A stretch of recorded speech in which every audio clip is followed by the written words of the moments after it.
पुनौरा धाम में जानकी महोत्सव का आयोजन। 15 साल पहले यहाँ पर रामलीला हुआ करता था, जिसमें लोगों को धर्म का ज्ञान होता था। इन बातों को लोग भूल चुके हैं। बच्चे मोबाइल में लगे रहते हैं।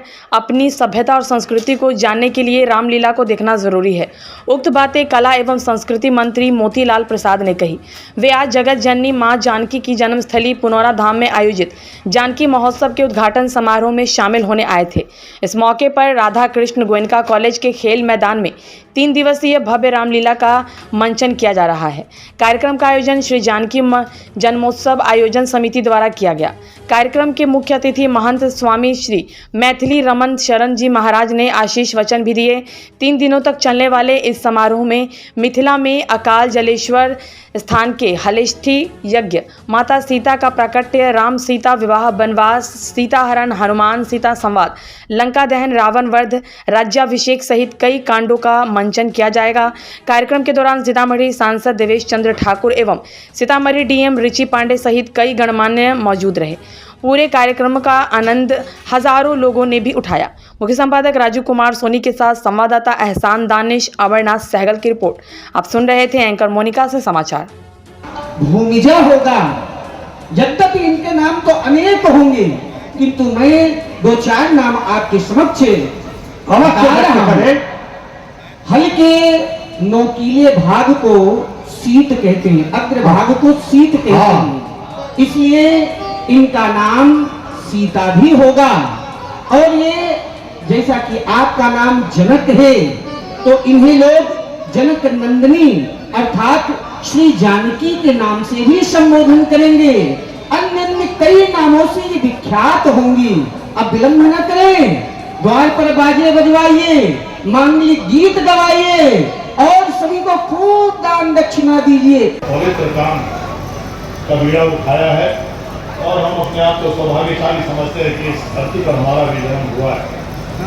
और सिर्फ ये हमारा जन्म नहीं हुआ, ऊपर वाले ने हम पर एक कर्तव्य दिया है, बोझ दिया कि माँ सीता की जन्म पर धरती पर आप जा रहे हैं, तो यहाँ पर माँ सीता को फिर से स्थापित करने का आपको काम करना है। मुझे याद है, और आप लोग में से जो लोग यहाँ पर इसी जगह, इसी मैदान में, इसी मंच पर जो चुनावी कार्यक्रम हो रहा था, आपको याद होगा, माननीय अमित शाह जी, मेरा सौभाग्य है उनके बगल में बैठा हुआ था। उन्होंने मेरे काम में पूछा, देवेश जी क्या 2-3 महत्वपूर्ण चीज है मुझे बता दीजिए। मैंने कहा, माननीय मंत्री जी मात्र 2 चीजें आप यहाँ घोषणा कर देंगे तो मेरा चुनावी नैया जो है आज ही पार हो जाएगा, मैं आपको बता दूं। मैंने कहा कि माँ सीता की धरती है। हम लोग धन्यवाद देते हैं आपको और माननीय नरेंद्र मोदी जी को कि आपने अयोध्या की कहानी खत्म की, भगवान राम को प्राण प्रतिष्ठा करा के वहां पर। और ठीक उसी तरह हमारी माँ सीता भी आप लोगों का इंतजार कर रही है कि कब आपका ध्यान हमारी माँ सीता की ओर जाएगा। और आप याद करें कितनी जबरदस्त तरीके से उन्होंने इस बात को रखा था। और दूसरी बात मैंने रीगा मिल की कही थी, वो भी काम उन्होंने करा दिया। तो वाकई हम लोग सौभाग्यशाली हैं कि माँ सीता की धरती पर है। अब लोकसभा आप लोगों के आशीर्वाद से जीत कर गया, तो पहली बार जब माननीय नरेंद्र मोदी जी प्रधानमंत्री जी से मुलाकात हुई, हम सभी हमारे जनता दल यूनाइटेड के जितने 12 सांसद हैं, माननीय ललन सिंह जी जो मंत्री हैं हमारे भारत सरकार में, हमारे पार्टी के वरिष्ठ नेता हैं, उनकी अध्यक्षता में माननीय प्रधानमंत्री जी से प्रधानमंत्री के कार्यालय में लोकसभा में मुलाकात हुई।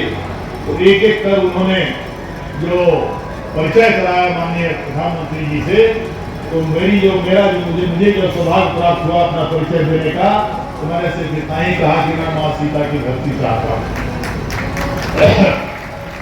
और जिस तरह से आपने अयोध्या में काम किया है, जिस तरह से आपको अयोध्या में सफलता मिली है, मुझे पूरा विश्वास है कि आपके रहते हुए और आपकी सरकार रहते हुए और हमारे आदरणीय नीतीश कुमार के रहते हुए माँ सीता का भी उसी तरह से काम होगा।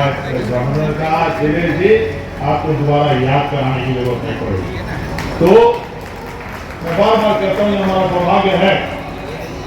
और हमने अपने लोकसभा के प्रश्न में दिया, चर्चा के समय दिया, प्रश्न नहीं चर्चा के समय मैंने कहा माननीय रेल मंत्री जी को कि माननीय रेल मंत्री जी आपका सारा काम बहुत अच्छा है और आगे भी अच्छा काम करेंगे मैं जानता हूँ, लेकिन आपके काम में 4 चांद तब लगेगा जब आप अयोध्या से सुबह गाड़ी खोलेंगे और माँ सीता की धरती पर आकर वही ट्रेन यहाँ से लौट के अयोध्या चली जाए, ताकि लोग एक दिन दोनों माता सीता के और भगवान राम का दर्शन कर सके, तभी मैं समझूंगा आप सफल मुख्यमंत्री भारत सरकार के।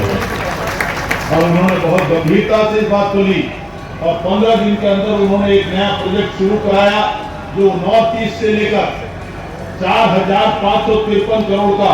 बहन लवली आनंद जी जो हमारी शिवहर की विधायिका है, सांसद है, माफ करें सांसद है, वो भी हमारे बगल में बैठी थी रेल मंत्री जी, प्रेस कॉन्फ्रेंस करके पूरे देश को उन्होंने बताया कि 4,553 करोड़ का हम लोगों ने प्लान बनाया है। गुवाहाटी से लेके पूरा ऊपर से नॉर्थ ईस्ट से लेके यहाँ बिहार सीतामढ़ी होते हुए अयोध्या तक के हम लोग रेल लाइन बनाने जा रहे हैं। आप सोच लीजिए इस जगह की क्या महत्व है और इसी पर हम लोग पूरा सरकार में काम करने को चाह रहे हैं कि इस तरह से काम हो। तो मैं जितने हमारे बाहर से मेहमान आए हैं उनको प्रणाम करता हूँ, सारे पूजनीय हैं, यहाँ पर जितने